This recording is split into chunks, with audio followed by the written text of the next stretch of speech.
Coming up on Harbor Highlights, we have footage from our author visit. We also have an update on our first tardy competition of the year. This is more, so stay tuned.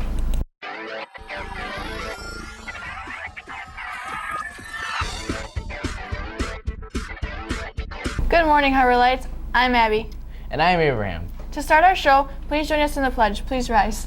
I pledge allegiance to the flag of the United States of America and to the republic for which it stands, one nation, under God, indivisible, with liberty and justice for all. Thank you. Thanks to all the teachers and students that helped with our Spirit Assembly.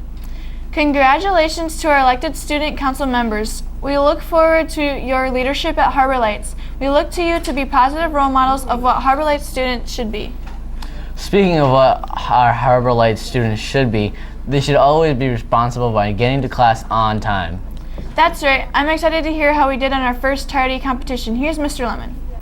We're going to talk to Mr. Lemon about the tardy results. First of all, why is being on time to class important? I think the biggest thing with being on time, the reason why that's important is it allows our classes to start.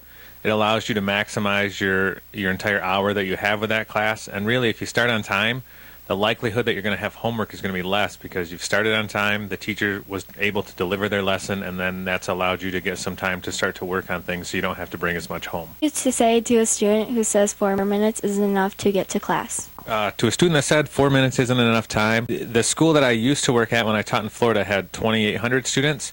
They had a 3-minute passing time. So, and their buildings are separated by 300-400 yards. So if a student can make it at the building I used to work at in 3 minutes, I think that a student can make it here in 4 minutes. And having walked from Miss Vandeweg's class or Miss Loker's class all the way to where Miss Mamo's class was last year, which is now the 7th grade lab, you can make that walk in less than 4 minutes, so it is possible for students to get there on time every day. How does the tardy competition work?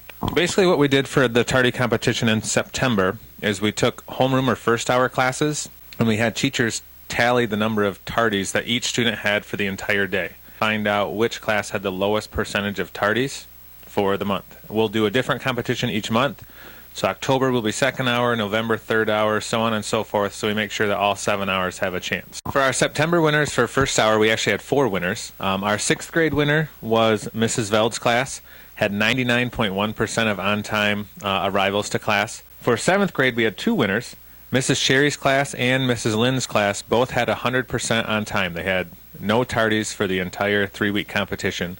And then for 8th grade, the winner was Mr. Becker's class with 99.7% on time to class. So it was really effective. What is your goal for the total number of tardies for the next competition, and how can we reach that goal? The goal that I have is just that each competition, our number of tardies will go down. Obviously, especially with 6th grade students new to the building, trying to figure out their lockers, find their way around the school, we'll have a lot of tardies in 6th grade.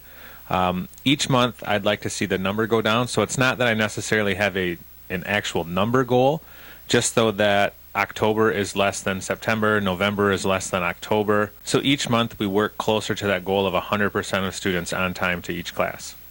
We hope we can reach that goal, and good luck to 2nd hour classes. In case Mr. Lemon didn't mention it, the most impressive thing is that 8th graders in all had significantly less tardies as a grade. Awesome job, 8th graders. You are now competing with your 2nd hour class, so it's a whole new group of kids you are competing with. Good luck. Now over to this week's general announcements. Hi, I'm Trey. And I'm Nalani. This week's lunch specials are Monday meatball marinara sub, seasoned carrots, Tuesday beef fiestada with fire roasted corn. Wednesday, breaded chicken drumsticks with dinner rolls, sweet potato waffle fries. Thursday, smoked ham sliced with dinner rolls and baked beans. Friday, creamy Alfredo pasta and steamed broccoli. 8th graders, make sure if you're planning to apply for Upward Bound that you get your completed application to Mrs. Harris. BBYA meets on Wednesday at the Harbor Lights Library. Calling All Colors will be meeting today after school. Make sure to bring your permission slip for the field trip to the Hope College Diversity Conference. Student Council is also meeting today at the school in Miss Trey's room from 3 to 3:30.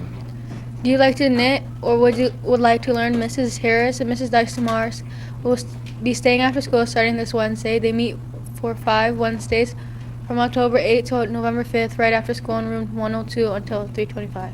Students, just a reminder to use the library at lunch or after school. You need a pass from a teacher, and this is to work on schoolwork. If you go to the library at lunch, you need to stay until the end bell of lunch. The library has been very busy, and first hour teachers may have let you know if you have an overdue book. Please return the books when you are done or renew them as soon as possible. Last week, many students were able to go to an author visit from Lisa McMahon, who is originally from Holland. Here's a bit from our presentation.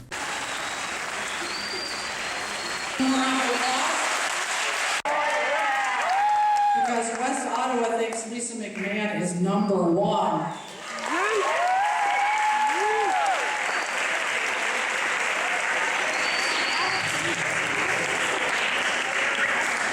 Because when I was a kid, younger than you, when I was a kid, I thought all authors were dead.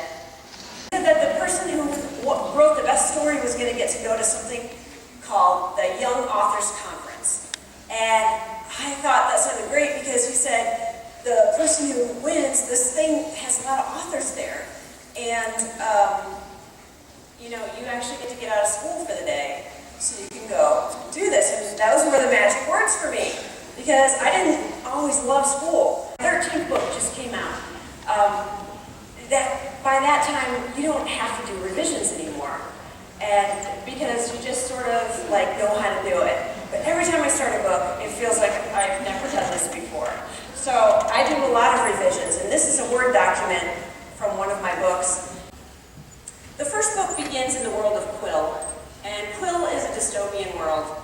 The government is very tightly controlling of its people.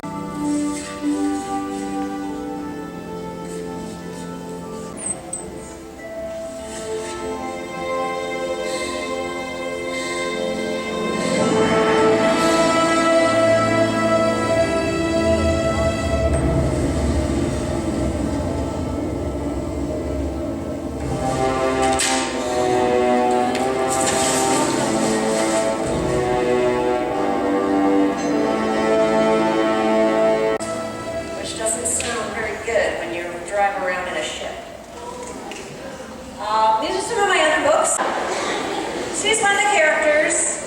In book 2, she shows up. She and her friend Charlie are both gargoyles. There are 2 new characters. Do you see them both? In book 3, Fox and Kitten show up to help out. Yeah, I do too. I think you got a lot better. And do you want to, anybody have a guess why? Along the bottom, some of my teen books, or maybe your older brothers and sisters have read them.